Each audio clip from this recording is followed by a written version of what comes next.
ठिकाणी रत्नदीप मेडिकल कॉलेजचे विद्यार्थी गेले 9 दिवस झालं उपोषणाला बसलेले आहेत.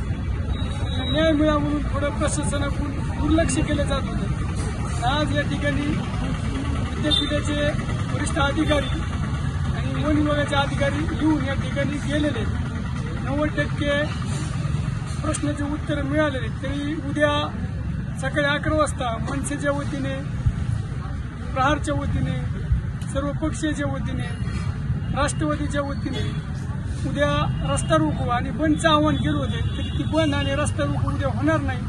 उद्या सकाळी फॉरेस्ट येणार आहेत. ते आल्यानंतर निर्णय होईल. जर समाधान उत्तर नाही मिळालं तर पुढच्या आंदोलनाची दिशा आपण गावकरी ठरवू.